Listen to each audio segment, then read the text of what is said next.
YouTube के इस channel में आपका स्वागत है।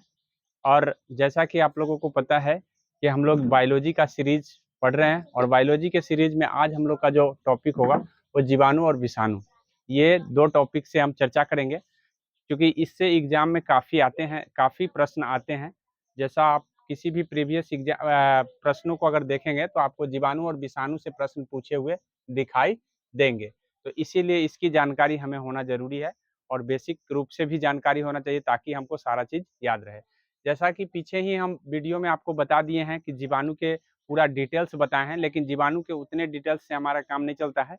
कुछ डिटेल्स और हैं जो हमें जानना चाहिए। जीवाणु दो तरह के होंगे आपको, एक लाभ लाभ पहुंचाने वाले जीवाणु होते हैं और एक हानि पहुंचाने वाले जीवाणु होते हैं। तो ये दोनों जीवाणु की हम चर्चा करेंगे कि लाभ पहुंचाने वाले जीवाणु कौन होते हैं और हानि पहुंचाने वाले जीवाणु कौन होते हैं। क्या लाभ पहुंचा सकता है? तो लाभ पहुंचाने वाले जो जीवाणु होते हैं वो उर्वरता को बढ़ाता है। उर्वरता को बढ़ाने का मतलब है कि आपको पता होना चाहिए कि राइजोबियम एक जीवाणु है जो जमीन की उर्वरता शक्ति को बढ़ा देता है। जैसे नाइट्रोजन को नाइट्रेट में बदल करके उसकी उर्वरता शक्ति को बढ़ा देता है। वही कुछ जीवाणु ऐसे हैं जो दही जमाने में काम आते हैं। जैसे लैक्टोबैसिलस का नाम आपने सुना होगा। ये लैक्टोबैसिलस न जाने कितने एग्जाम में पूछा गया है, आपको ध्यान रखना है कि दही जमाने का काम कौन करता है, तो लैक्टोबैसिलस।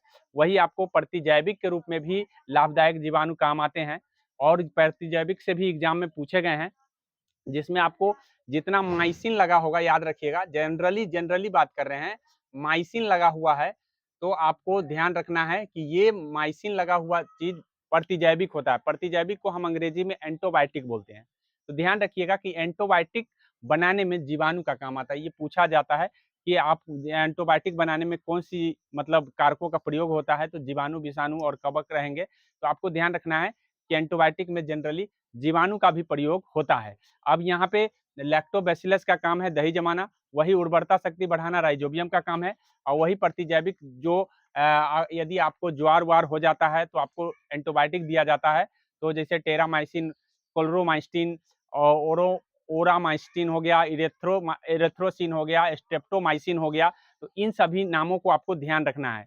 टेरामाइसिन, मैं एक बार बता दे रहा हूँ, टेरामाइसिन ये ध्यान रखना है कि ये प्रतिजैविक है। एक क्लोरोमाइस्टिन है, क्लोरोमाइस्टिन, तो क्लोरो को याद रखना है, टेरा को याद रखना है, माइस्टिन है। उसके बाद है ओरोमाइस्टिन है, इरिथ्रिसिन है और स्ट्रेप्टोमाइसिन है। तो आई होप इतना बात आपको ध्यान रखना है। अब हम हानिकारक जीवाणु की बात करेंगे। लाभदायक जीवाणु से इतना ही प्रश्न पूछे जाएंगे। अब हम आपको बता दे रहे हैं कि हानिकारक जीवाणु में कौन कौन से आते हैं और इनका क्या हमारे जीवन में इफेक्ट है, ये ध्यान रखना है। तो सबसे पहला इफेक्ट कि ये भोजन को क्या कर देता है, विष बना देता है, विषाक्त करता है। तो भोजन विषाक्त विषाक्त के रूप में जो है ना, ये हमारे लिए जाना जाता है। जैसे आपको पता होना चाहिए कि कौन सा ऐसा जीवाणु है जो भोजन को विषाक्त करता है। तो क्लोस्ट्रीडियम बी आता है जो भोजन को विष बनाने का काम करता है। उसके बाद है दूसरा, आपको बता दें कि बी नाइट्रीकरण भी जीवाणु करता है। अभी हम बताए हैं कि एक नाइट्रोजन बनाता है, तो दूसरा नाइट्रोजन को नाइट्रेट को नाइट्रोजन में कन्वर्ट करके वायुमंडल में छोड़ देता है। तो ये जस्ट राइजोबियम का उल्टा कार्य करेगा। तो राइजोबियम का उल्टा कार्य करने वाला बैसिलस, आपको ध्यान रखना है कि विनाइट्रीकरण में बैसिलस डिनाइट्रिफिकेंस जो होता है, वो जीवाणु जो है बैसिलस डिनाइट्रिफिकेंट, ये आपको विनाइट्रीकरण में काम आता है। विनाइट्रीकरण का मतलब हो गया, विनाइट्रीकरण का एक तो प्रोसेस होता है जो वायुमंडल के नाइट्रोजन से ले लेना, नाइट्रेट बना देना वायुमंडल से, ठीक है, वायुमंडल से। और दूसरा आपको ध्यान रखना है कि वायुमंडल में पुनः वापस कर देना। तो पुनः वापस जब वायुमंडल में हो जाएगा तो इस प्रक्रिया को हम विनाइट्रीकरण कहते हैं। और ये कार्य आपको ध्यान रखना है, ये कार्य आपका बैसिलस डिट्रिफिकेंस नाम का जीवाणु है जो ये ऐसा कार्य करता है। तो जस्ट राइजोबियम का उल्टा कार्य करता है। जीवाणुओं से आपको कवक में भी रोग हो जाते हैं। ये कौन कौन से मतलब कहाँ कहाँ होते हैं? तो जैसा कि आप कवक कह रहे हैं, जीवाणु से, कवक से हम बता चुके हैं आपको कि कवक से बीमारी कौन कौन से होते हैं। जीवाणु से भी उसी तरीके से पौधों में हो जाते हैं। जैसे आलू हो गया, आलू में होते हैं जीवाणु के कारण। दूसरा आपको हो जाता है, नींबू में भी होता है, नींबू नींबू में जीवाणु के कारण रोग हो जाते हैं।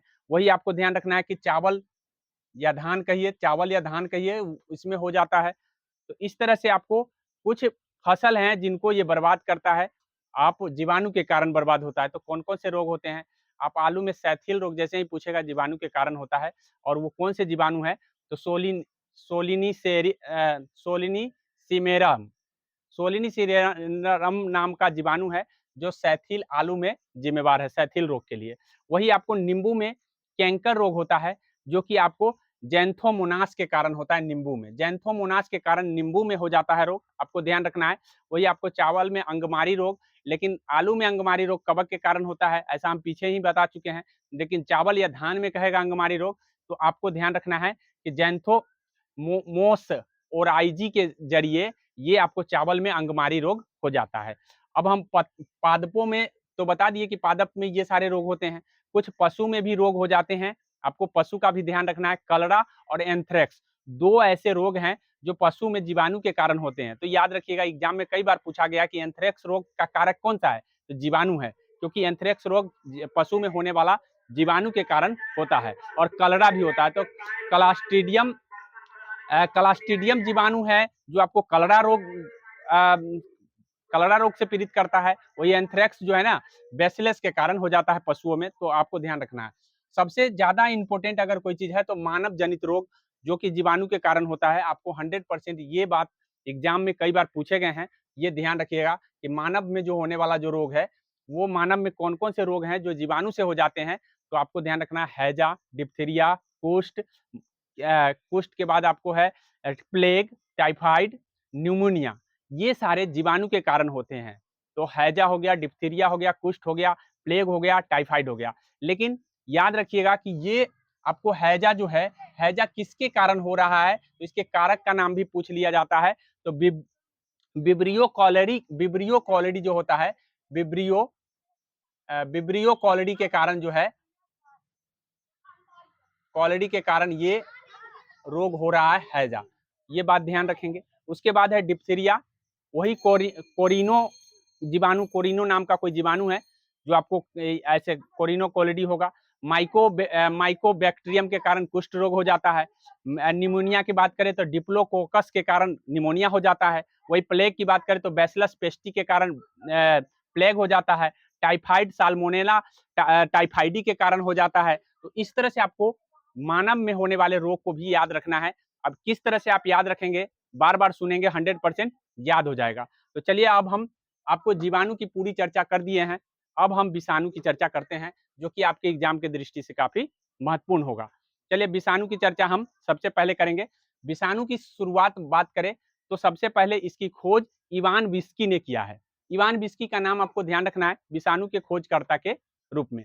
सबसे पहले इसने तंबाकू के पौधों में देखा था मोजैक नामक रोग। 1892 में इसने तंबाकू में विषाणु की खोज किया था। इस बातों को ध्यान रखेंगे। उसके बाद आपको ध्यान रखना है, वायरस के अध्ययन को वायरोलॉजी के नाम से भी जानते हैं। इस बात को ध्यान रखना है कि हम वायरस का अध्ययन कहाँ करते हैं, वायरोलॉजी। वैसे ही जीवाणु का अध्ययन बैक्टीरियोलॉजी। इस तरह से आपको ध्यान रखना है। और इसी वायरोलॉजी का अध्ययन जो है आप हम कराने आपको जा रहे हैं। जैसा कि आपको पता होना चाहिए कि जो विषाणु है वो एक प्रकार का परजीवी है। विषाणु जो है एक प्रकार का परजीवी है, जो सिर्फ और सिर्फ इलेक्ट्रॉनिक सूक्ष्मदर्शी की सहायता से देख सकते हैं।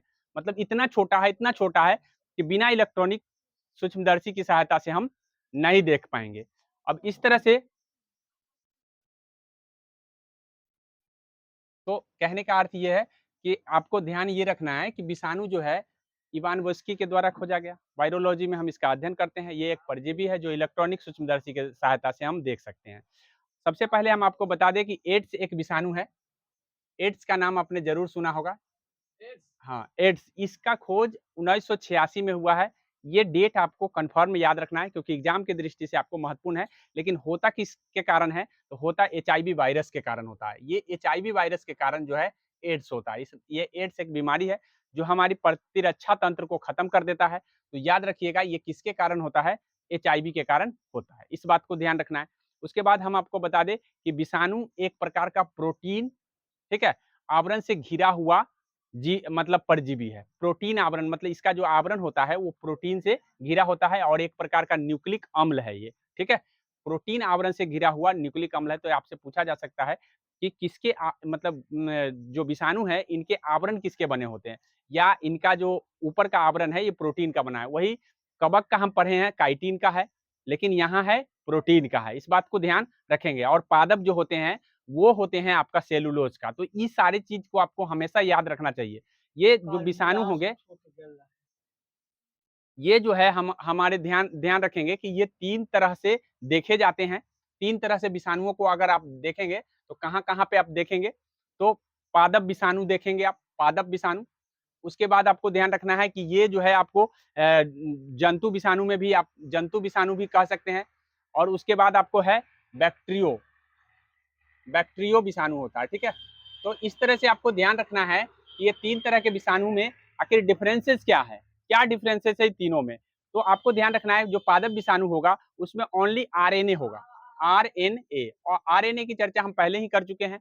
इसमें सिर्फ और सिर्फ आरएनए होता है। लेकिन याद रखिएगा कि डीएनए प्लस आरएनए, कभी कभी होता क्या, जनरली जो है ना जंतु विषाणु डीएनए से ही होते हैं, लेकिन किसी न किसी में आपको आरएनए भी मिला है, इसीलिए RNA plus DNA plus RNA हम लिखते हैं।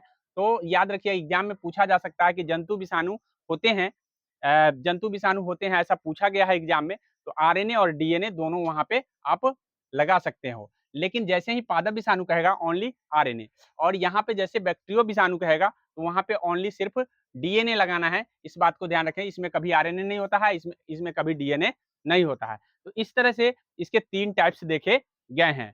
आपको याद रखना है कि सजीव और निर्जीव की कड़ी, सजीव सजीव और निर्जीव ये दोनों को जोड़ने वाला कोई और नहीं विषाणु है। इस बात को ध्यान रखेंगे कि ये दोनों का कड़ी है, बीच की कड़ी है। अर्थात ये ना तो सजीव है और ना ही निर्जीव है। ना ही आप इसको सजीव की श्रेणी में रख सकते हैं और ना ही निर्जीव की श्रेणी में रख सकते हैं। इसीलिए हम इसको बीच की कड़ी मानते हैं। ये जीवित कोशिका में जाकर सक्रिय हो जाता है और बाहर आता है तो निष्क्रिय हो जाता है। ऐसे हम बाहर में इसको निर्जीव मानते हैं और जीवित कोशिका में जब जाता है तो इसको हम सजीव मान लेते हैं। इसीलिए हम इस बीच की कड़ी को हम विषाणु कहते हैं। इस बात को ध्यान रखेंगे। कैसे पता चलेगा, इसके लक्षणों से पता चलता है कि ये बीच की कड़ी है। इसको हम बोतल में बरसों भर रख सकते हैं, कोई फर्क नहीं, जैसा है वैसा निष्क्रिय पड़ा रहेगा। तो इस तरह से हम कहेंगे कि ये निर्जीव है, क्योंकि ये कोई एक्टिविटी नहीं दिखाता है। वर्षों तक आप बोतल में रख दिए और जीवित कोशिका में जाने के बाद ये अपना रूप, रंग और आकार और वृद्धि सब कर लेता है, प्रजनन कर लेता है। ऐसी परिस्थिति में हम कह सकते हैं कि ये जीवित है। तो इस तरह से आप जीवित और मृत के बीच की कड़ी को रख सकते हैं, वैज्ञानिकों के द्वारा किया गया, ठीक है। अब हम आपको बता देते हैं कि कुछ लाभदायक विषाणु भी होते हैं और कुछ हानिकारक विषाणु भी होते हैं। तो लाभदायक लाभदायक में हम आपको बता दे रहे हैं कि लाभदायक विषाणु कौन होते हैं। तो लाभदायक में आपको ध्यान रखना है, ये क्या लाभदायक है, जैव विकास के अध्ययन में हमको लाभदायक लगता है कि जैव विकास को अगर अध्ययन आपको करना है तो क्योंकि ये सजीव और निर्जीव की कड़ी है, तो ऐसी परिस्थिति में आपको सजीव से निर्जीव की ओर और निर्जीव से सजीव की ओर अध्ययन करना है, तो उस परिस्थिति में ये लाभदायक हो जाता है।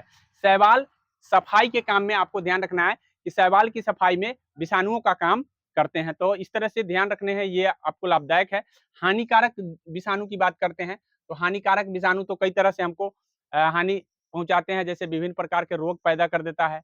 जैसे आप उदाहरण के लिए याद रख सकते हैं कि चेचक विषाणु के कारण होता है, हर्पीज भी विषाणु के कारण होता है, रेबीज भी विषाणु के कारण होता है, गलसुआ जिसको गलसोद रोग कहते हैं वो भी विषाणु के कारण होता है, पोलियो भी विषाणु के कारण होता है।